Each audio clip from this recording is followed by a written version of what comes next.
everyone. Grab a cup of tea and get comfortable. You always make me want a cup of tea the moment you say that.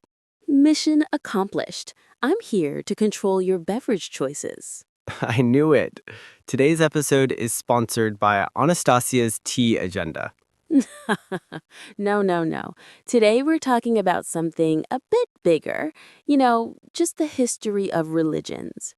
Casual topic. Very light, perfect for relaxing. I think it can be relaxing when we talk about it like two friends, not like professors.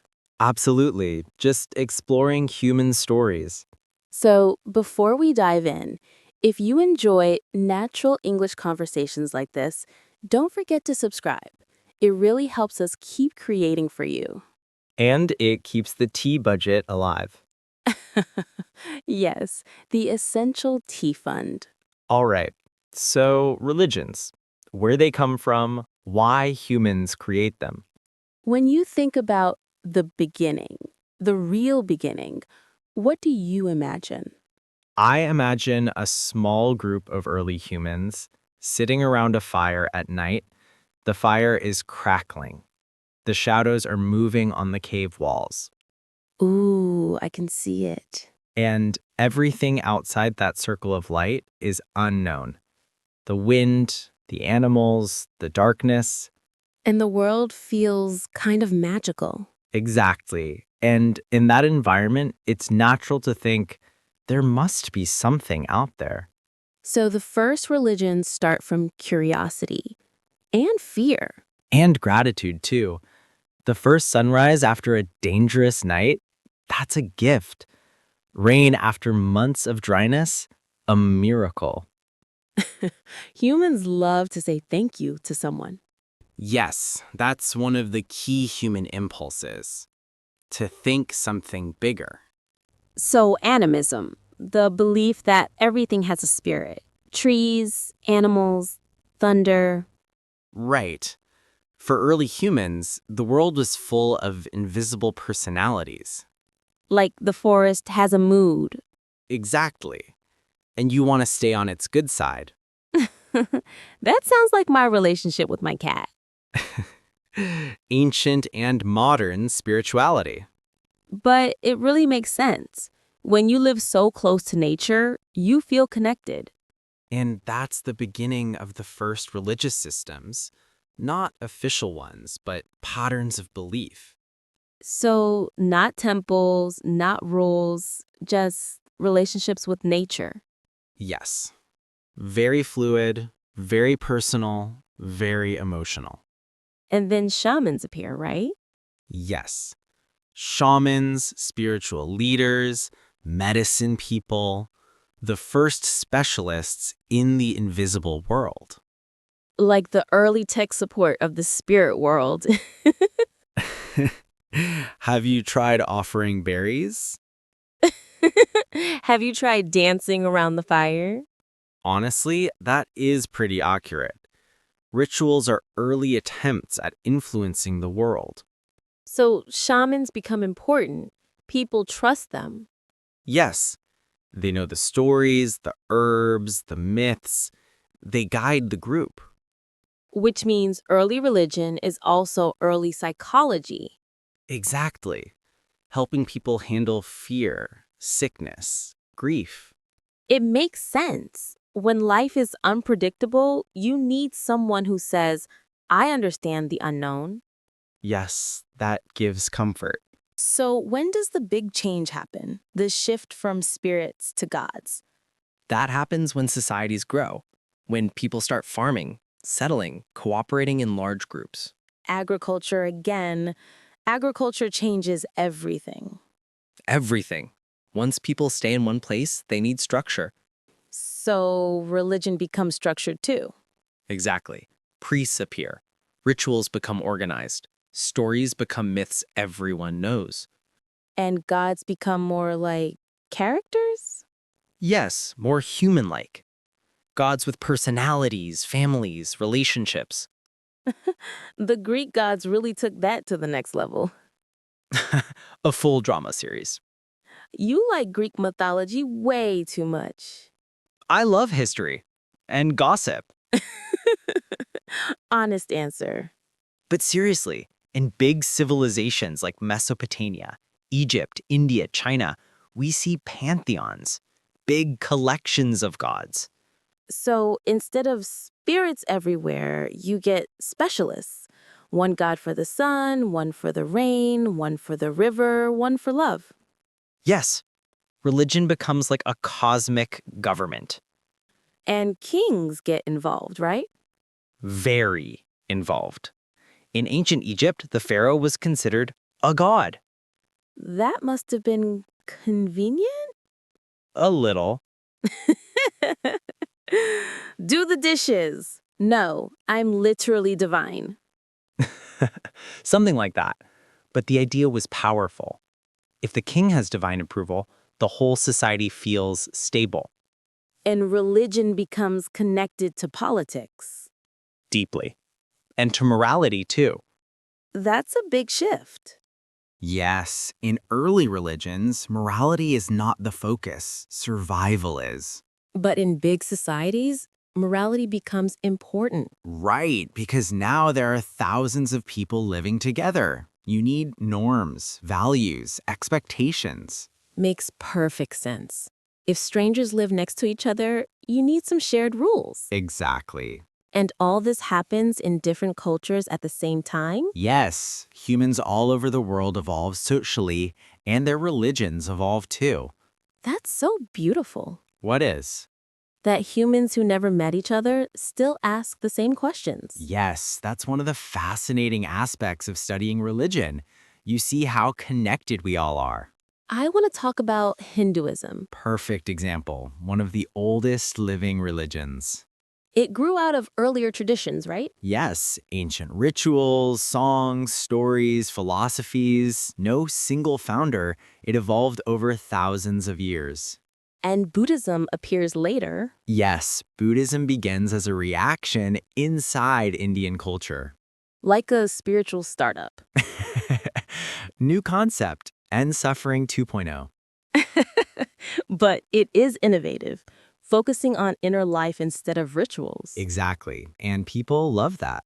In China, Confucius, Laozi. Yes, China produced a completely different model, one very practical, one very intuitive.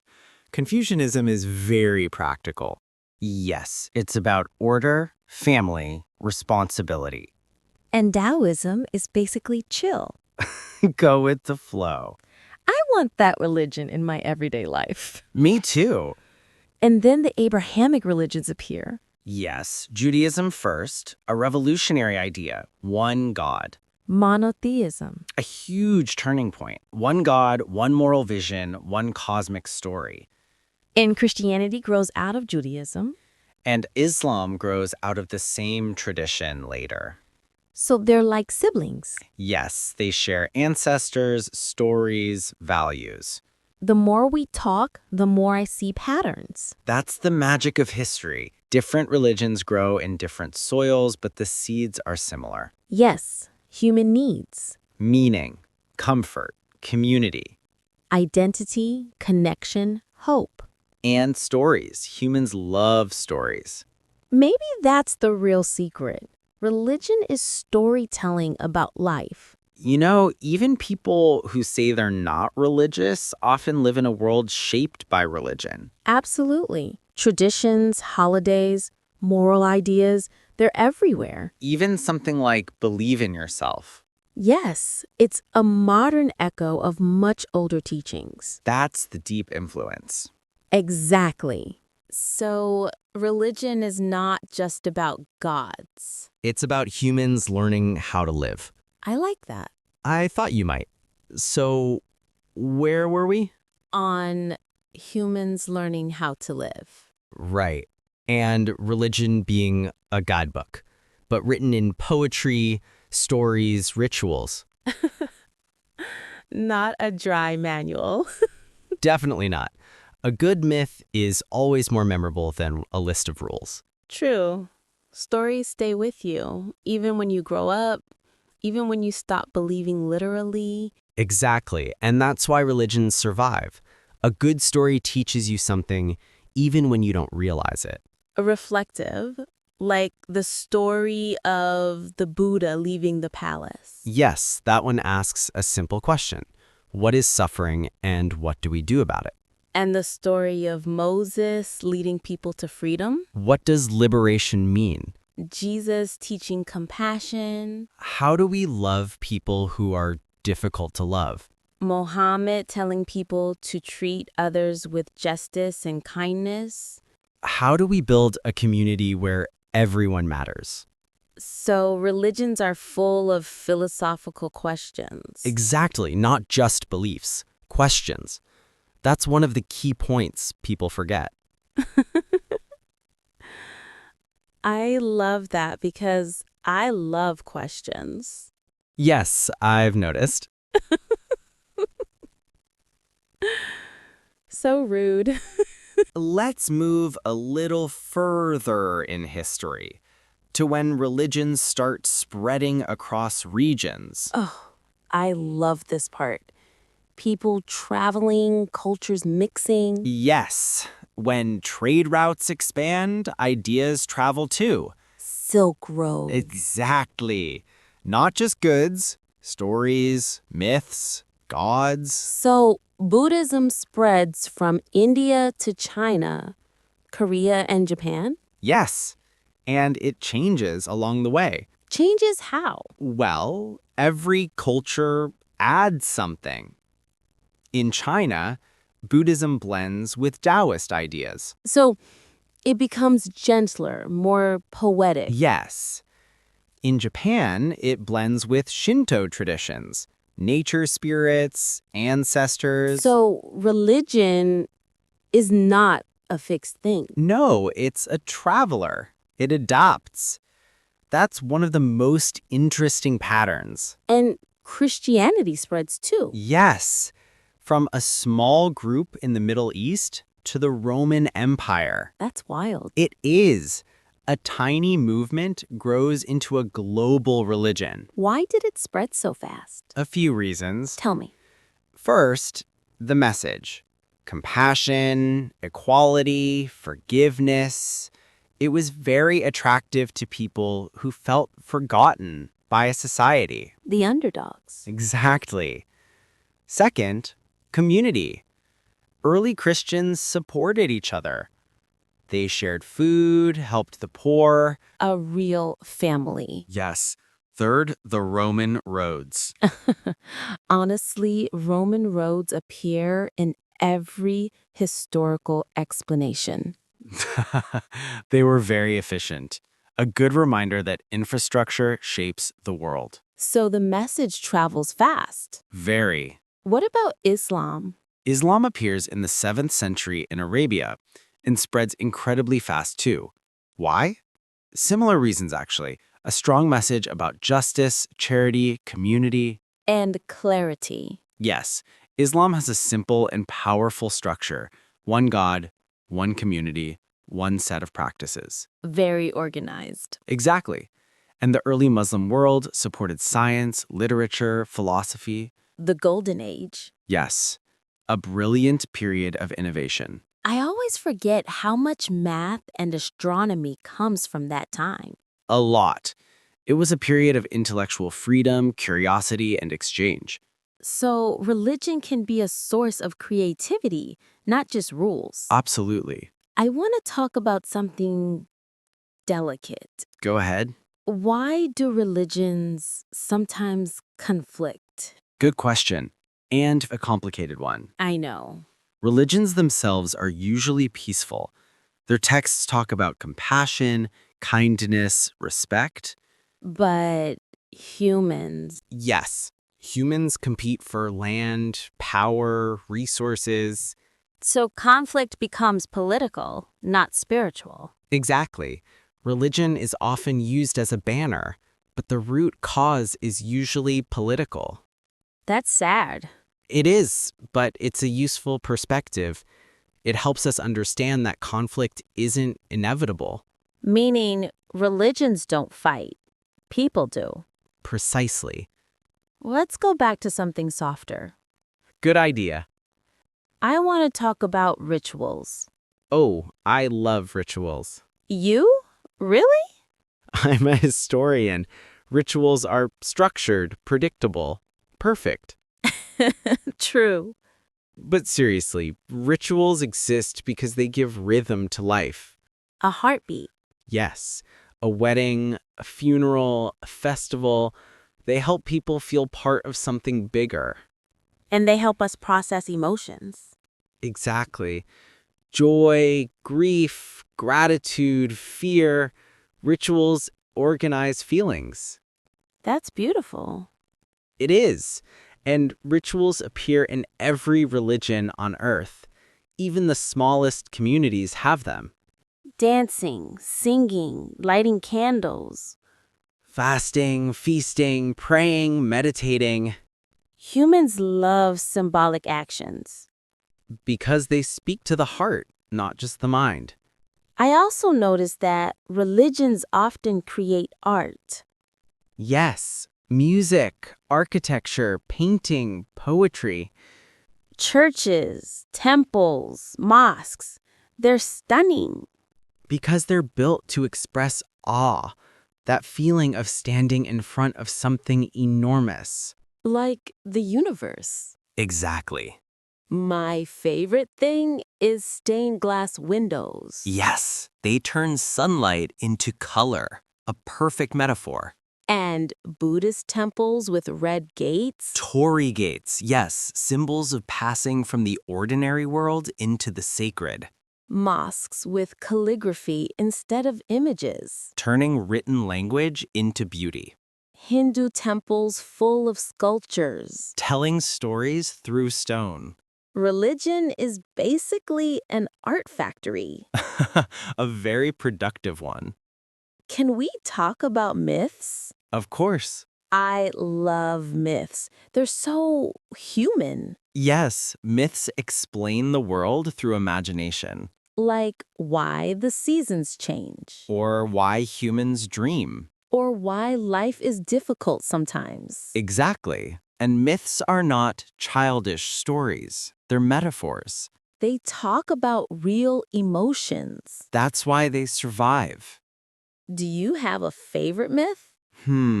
Probably the Egyptian story of the sun god traveling through the night. Tell me. Well, the Egyptians believed that every night the sun god Ra sailed through the underworld, fighting darkness and chaos to return in the morning. So, sunrise means he won. Exactly. It's a story about hope. Every night has an end. That's lovely. What about you? I love the Japanese myth of Amaterasu, hiding in a cave. Ah, yes. The world becomes dark, and to bring back the light, the gods dance and laugh outside the cave until she becomes curious and comes out. A story about joy defeating darkness. Yes, and community. Everyone working together. Beautiful symbolism. So myths reflect values. Exactly.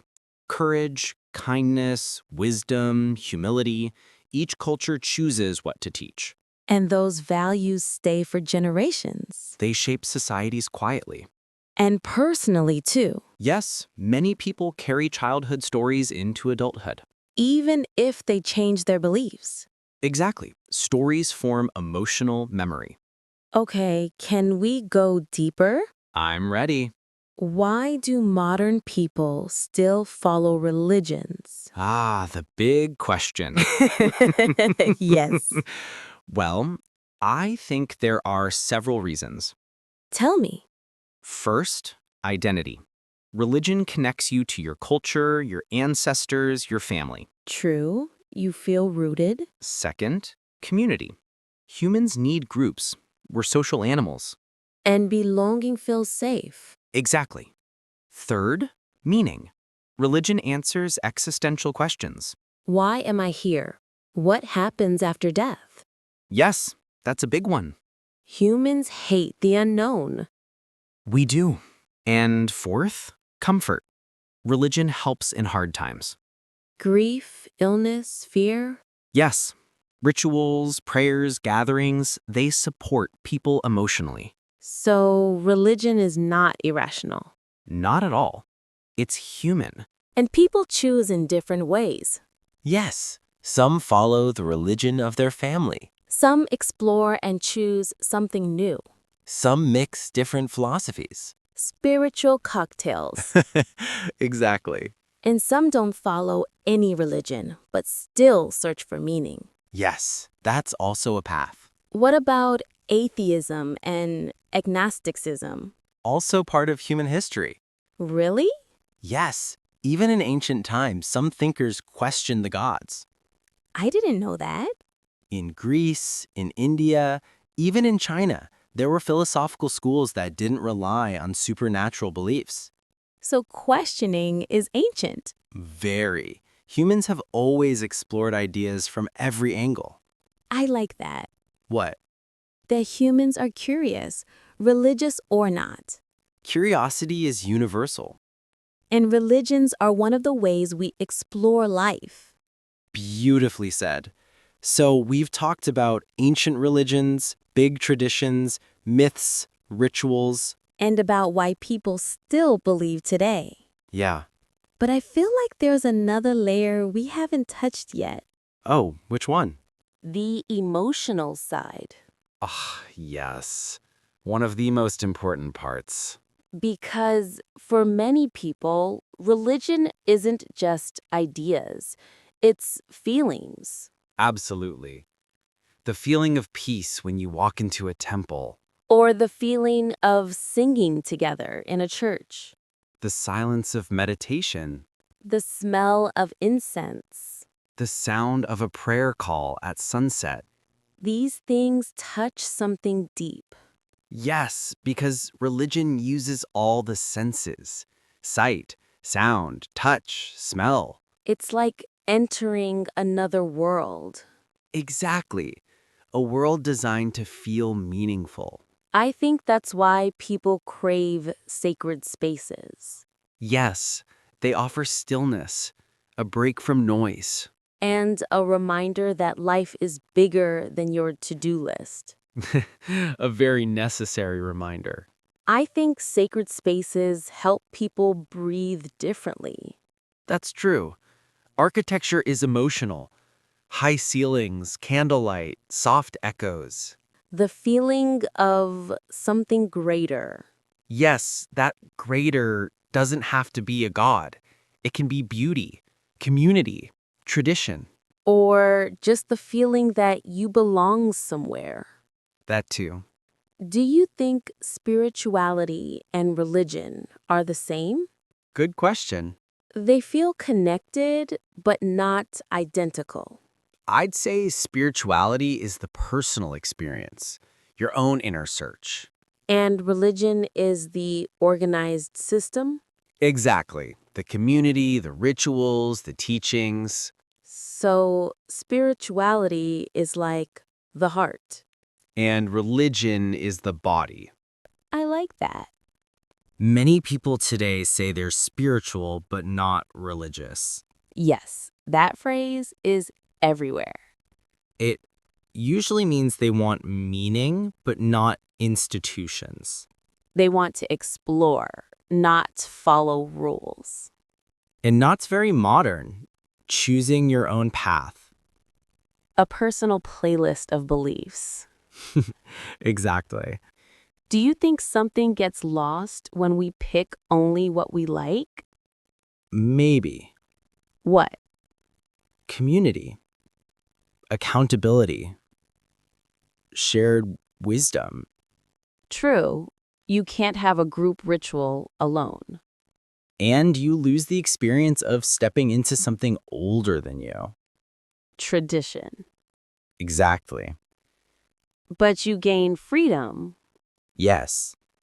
The freedom to explore. There's no right answer. That's comforting. It is. Humans are complicated. That's an understatement. Can we talk about religion as culture? Absolutely. Because for many people, religion is not belief, it's identity. Yes, people say I'm Jewish, I'm Hindu, I'm Orthodox, or I'm Muslim, even if they're not very religious. It's part of who they are. It's the food, the language, the holidays, the memories. Like Christmas traditions, you can be totally non-religious and still love Christmas. Exactly.